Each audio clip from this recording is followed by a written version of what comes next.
श्री गोरखनाथ महापुराण के 10वें भाग का आगे का भाग। गोरखनाथ जी पकड़े गए। कितने खड्राग करके वह स्त्रिया राज्य में आए थे कि अपनी माता में नाकनी से जान पहचान कर अपने गुरु से वार्तालाप करेंगे, परंतु महारानी मेनाकनी अपनी सेविकाओं को यह आज्ञा देकर अपने निजी कक्ष में चली गई कि इस स्त्री भेषधारी पुरुष को मेरे सामने लाकर उपस्थित करो। गोरखनाथ सेविकाओं के साथ राजी खुशी चले गए।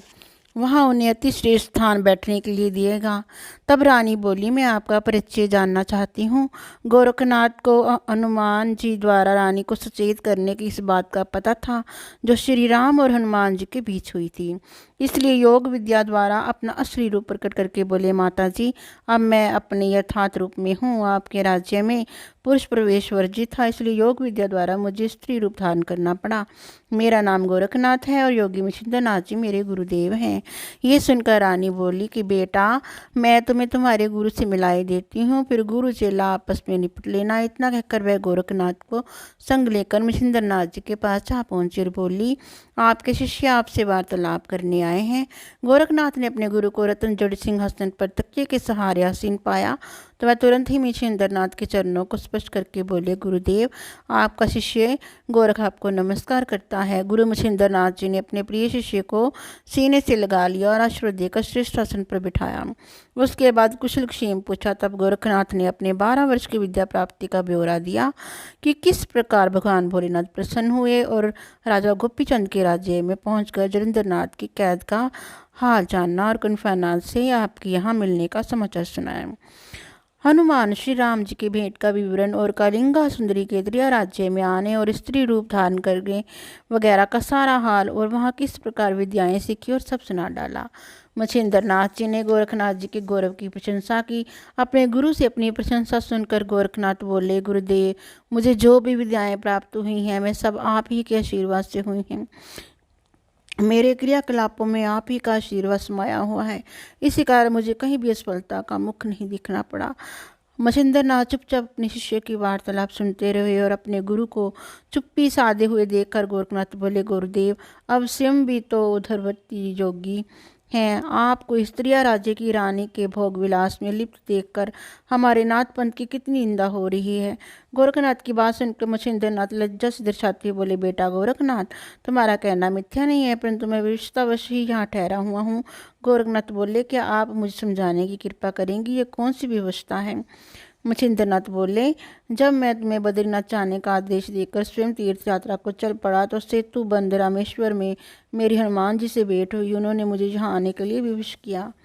उन्हीं की आज्ञा के अनुसार मुझे यहाँ रहते हुए 12 वर्ष व्यतीत हो गए। व्यतीत शब्द सुनते ही गोरखनाथ बोले, गुरुदेव अब आप मेरे साथ चलने की कृपा कीजिए। हनुमान जी को दिए वचनों का पालन भली प्रकार कभी का पूरा हो चुका है। अब अपनी आपकी प्रतिज्ञा भंग होने का समय बीत गया। मछिंद्रनाथ बोले, तो मुझे कब इनकार है बेटा, तुम अपनी माता मेनाकनी को समझाओ, उनके राजी होते ही मुझे तुम्हारे साथ चलने को रत्ती भर भी बाधा नहीं है। गोरखनाथ मन में सोचने लगे कि गुरु जी यहाँ से निकलना तो चाहते हैं पर रानी को नाराज़ करके नहीं, इसलिए उन्हें राजी करने का भार मेरे ही कंधों पर डाल रहे हैं। उधर महारानी मेनाकनी सोचती है, अगर गोरखनाथ अपने गुरु को यहाँ से ले जाने के लिए सफल हो गए तो बड़ी परेशानी होगी, इसलिए क्यों ना मैं इसे भी सुंदर नारियों के जाल में फंसा दूँ। अगर वह यहाँ के स्त्रिया जाल में फंस गया तो अपने गुरु को यहाँ से निकालने की बीमारी ही जड़ से नष्ट हो जाएगी। ये सोचकर अपनी सर्वश्रेष्ठ सुंदर सखियों को गोरखनाथ को रिझाने के लिए भेजा और गोरखनाथ को अपने काबू में करने पर भारी इनाम देने का लालच भी दिया। महारानी मेनाकनी की आज्ञा मानकर वह सर्वश्रेष्ठ सुंदरियां गोरखनाथ के नज़दीक जा पहुंची और हाव भाव दिखाकर उनकी सेवा शुश्रूषा में लग गई। गोरखनाथ उनको अपने निकट देखकर बोले, मैं अपना काम नारियों से नहीं करवाता, पर डीठ सुंदरियां अड़ी ही रहीं और मुस्कुराकर बोली, जब यहाँ कोई पुरुष है ही नहीं तो आपकी सेवा नारियों को ही करनी पड़ेगी। गोरखनाथ बोले, मुझे अपने कार्यों के लिए किसी की आवश्यकता नहीं है, मैं अपने कार्य आप ही कर लेता हूँ। उन सुंदरियों ने गोरखनाथ को रिझाने के लिए काफ़ी प्रपंच रचे। वह अर्धनग्न अवस्था में उनके सामने नाचती गाती रही, परंतु गोरखनाथ ने उधर आंख उठाकर भी नहीं देखा। सुंदरियां झक मारकर रानी के पास जाकर बोली, महारानी जी गोरखनाथ के वश में करना असंभव है, हम सभी अपनी जादूगरी में फेल हो गई हैं। उन्होंने तो हमारी तरफ निगाह उठाकर भी नहीं देखा। रानी मेनाकनी अपनी सखियों की बात सुनकर एकदम निराश हो गई और भी कई उपाय सोचे, पर कोई उपाय भी सफल न हो सका। मछिंद्रनाथ की संगत से मेनाकनी को एक पुत्र की प्राप्ति हुई थी जिसका नाम मोनीनाथ था, जो रानी को बहुत अधिक दुलारा था। उसकी आंख से ओझल होते ही रानी बुरी तरह बेचैन हो जाती थी। एक दिन मछिंद्रनाथ के पास रानी मेनाकनी, मोनीनाथ और गोरखनाथ बैठे हुए थे। तभी मछिंद्रनाथ गोरखनाथ से बोले, बस मोनीनाथ कई दिनों से स्नान नहीं किया है, क्योंकि झाड़े से बुखार आने का कारण यह बीमार था। अब ठीक हो जाने पर स्नान करना आवश्यक है, इसलिए तुम उसे नदी पर ले जाकर अच्छी प्रकाशन का स्नान करा लाओ। गोरखनाथ समझ गए गुरुदेव महारानी को मेरा चमत्कार दिखाना चाहते हैं और जो चमत्कार होगा उसका श्रेय भी मुझे ही मिलेगा। ये सोचकर वह मोनीनाथ को नदी के तट पर ले गए और उसकी दोनों टांगें पकड़ उठाया तो वह रोने लगा। गोरखनाथ ने मोनीनाथ से रोने की परवाह के बिना ही उसे शिलाखंड पर पछाड़ना शुरू कर दिया, जिस प्रकार पटले पर धोबी कपड़े पछाड़ता है। परंतु वस्त्रों वाली क्रिया मनुष्य के लिए तो प्राण घातक ही है। 3-4 पटकियों में ही मोनीनाथ के प्राण पखेरु उड़ गए। उसके बाद भी उसकी त्वचा को रगड़ रगड़ कर धोया, जिससे कि भीतर की सारी गंदगी निकल गई। फिर उसे राजमहल में ले जाकर छत पर सूखने को डाल दिया। जब गुरु मछिंद्रनाथ को मोनीनाथ नजर नहीं आए तो वे बोले, बेटा गोरख, मोनी कहाँ रह गया? गोरखनाथ बोले कि आपने ही तो उसे ठीक प्रकार से स्नान कराने की आज्ञा दी थी, इसलिए मैंने उसे ठीक प्रकार से स्नान कराकर छत पर सूखने को डाल दिया है। इस पर धूप में उसकी खाल भली प्रकार सूख जाएगी। मछिंद्रनाथ को ध्यान में देखते हुए ज्ञात हुआ कि मोनीनाथ मर चुका है। महारानी मेनाकनी भी गोरखनाथ की बात सुनकर चौंकी और मछिंद्रनाथ को संग लेकर छत पर जा पहुंची। गोरखनाथ ने जो कुछ कहा था सचमुच वही नज़ारा अपनी आंखों से देखा। मोनीनाथ मर चुका है और उसकी खाल धूप में सूख रही है। अपने बेटे की ऐसी दुर्दशा देख रानी रोते रोते बेहोश होगी। जब रानी को होश आया तब मछिंद्रनाथ कह रहे थे कि अरे निर्दयी गोरख, तूने तो इसका बहुत बालक को जान से ही मार डाला, तूने तो इसके प्राण ही हर लिए। रानी मेनाकनी रोते रोते बोली, प्राण ही नहीं, अरे अंजर पंजर तक नष्ट कर दिए, अस्थि वगैरह कुछ भी नहीं रहा। इस पर गोरखनाथ बोले, गुरुजी, आपने ही तो आदेश दिया था कि इसे ठीक प्रकार से स्नान कराना, आपके आगे का पालन करने में मेरी क्या खता है? गुरु मछिंद्रनाथ जी क्रोध दर्शाते हुए बोले, अरे मूर्ख, स्नान का अर्थ मार डालना कौन सी किताब में लिखा है? तूने ये कार्य ईर्ष्यावश किया है। रानी मेनाकनी मछिंद्रनाथ से बोली, आप तो कहते थे कि गोरख सद्गुणी विद्वान है, आपके इसी शिष्य ने शत्रु के समान मेरे बेटे को मार डाला है। गोरखनाथ बड़ी धीरता के साथ बोले, हे माता, ना कोई किसी को मारता, ना किसी के मारने से कोई मरता है, इसलिए इस नाशवान वस्तु का शोक करना ही व्यर्थ है। मछिंद्रनाथ बोले, यहाँ उपदेश बघारता है, हत्या करके ज्ञानी पने का ढोंग करता है। गोरखनाथ बोले, गुरुदेव, आप तो परम ज्ञानी है, ये आत्मा अमर है, ऐसा आपने ही तो पढ़ाया था। ये संसार नाशवान है, इसमें जन्म लेने वाले प्राणी एक न एक दिन अवश्य ही मरेंगे, इसलिए मरने का शोक करना व्यर्थ है। मछिंद्रनाथ बोले, ये उपदेश मैंने तुम्हें किसी निर्दोष बालक की हत्या के लिए दिया था।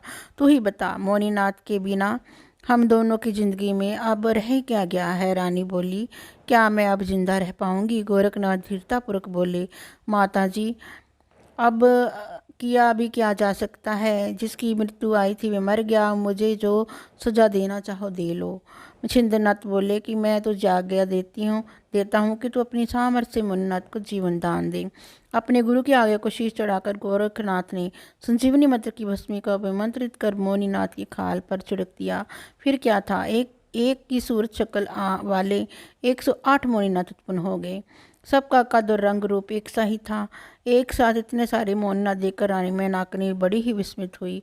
उसकी समझ में नहीं आया कि इन सब में मेरा मोनीनाथ कौन सा है। गोरखनाथ बोले, माता जी, अब इतने मोनीनाथ आपके सम्मुख हैं, इनमें से आपका मोनीनाथ चुन लो। अगर सभी लेना चाहो तो सभी ले सकती हो।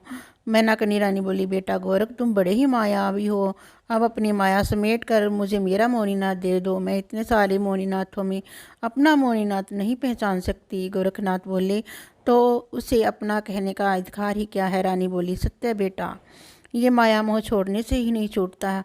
गोरखनाथ बोले, मैं तो अब और क्या कह सकता हूँ माता जी। मेनाकनी बोली, तुम चमत्कारी हो बेटा, सब कुछ कर सकते हो, मुझे तो बस अपना ही मोनीनाथ चाहिए। सज्जनों, गोरखनाथ ने माया समेट ली और असली मोनीनाथ रानी को पकड़ा दिया।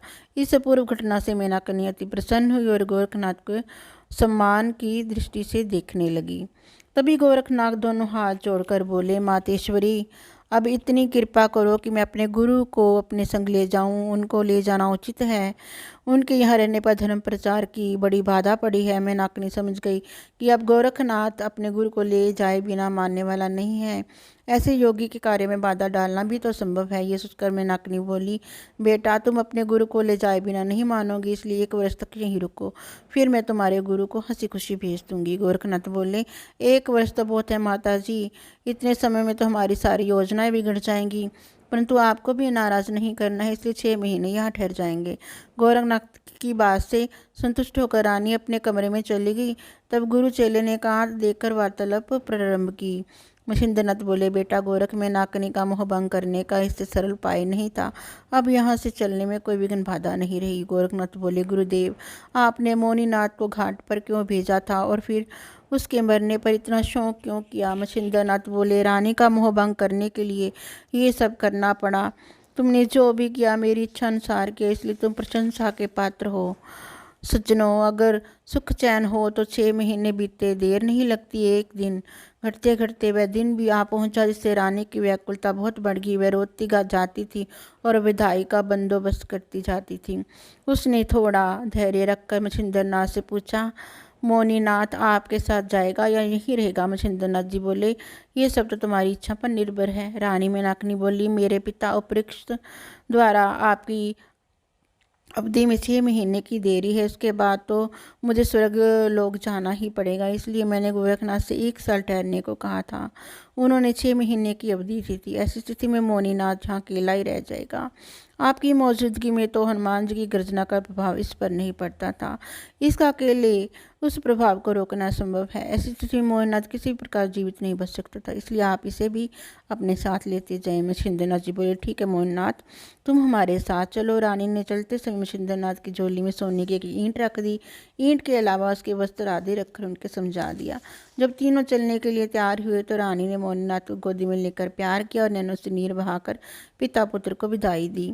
जब तीनों नाथ साधु रूप महल से बाहर निकले, तब रानी मेनाकनी सहित उनकी सखियां सहित नगर की सभी सुंदरियों ने भी भरे नैनों से उन्हें विदा किया। जब तीनों संत आंखों से ओझल हो गए, तब सब आंसू पोंछकर अपने अपने घरों में गई। मेनाकनी रानी के रात दिन रोते रोते बीतते थे। सखियां धीर बंधाती थी, पर जिसका जिंदा पति पुत्र उसको छोड़कर चल गया, वह दुखियारी के दुख को समझना अति दुर्लभ है। ये तीनों संत घूमते घूमते यज्ञ भंडारे करते मछिंद्रगिरी पर्वत पर रहकर तपस्या करने लगे। गोरखनाथ मछिंद्रनाथ से आज्ञा लेकर गिरनार पर्वत पर जा पहुँचे, जहाँ परम योगी दत्तात्रेय जी का स्थान है। इस तरह 6 मास बीतने पर उपरिक्त बसु आकर मेनाकनी रानी को अपने साथ स्वर्ग लोक में लेने को आए और उसे बोध कराया कि संसार में जो दिखाई देता है वह सब नाशवान है, इसलिए दुख करने का कोई फायदा नहीं है। तुम जहाँ से पदच्युत कर निकाली गई थी, जब उसी स्वर्ग में चलकर सुख भोगो। मैं तुम्हें 12 वर्ष बाद मछिंद्रनाथ से मिलाऊंगा और जिसके साथ मोनीनाथ व गोरखनाथ भी होंगे। तुम सोचती होगी कि ये सब कैसे होगा, तो तुम्हारी शंका का निवारण करता हूँ। स्वर्ग का महाराज इंद्र संगल द्वीप के पास एक बड़ा भारी यज्ञ करेगा। उस यज्ञ में ब्रह्मा विष्णु महादेव आदि सर्वश्रेष्ठ देवगण 9 नाथों से पधारेंगे। अब पिछले दुख भूल कर विमान में बैठो और सुरलोक चलो। रानी मेनाकनी बोली, इंद्र का यज्ञ हो चाहे ना हो, परंतु आप मुझे एक बार मछिंद्रनाथ से मिलवाने का वचन दे, जिससे मेरे मन को शांति मिले। तब उपरिक्त ने मेनाकनी के सिर पर हाथ रख वचन दे दिया। तब रानी मेनाकनी ने संतोष कर अपनी दासी दरभामा को राजभर सौंप उसे गद्दी पर बैठाया और स्वयं विमान में बैठकर स्वर्ग जाने को तैयार हुई। रानी के चले जाने का दुख नगर की सभी सुंदरियों को था।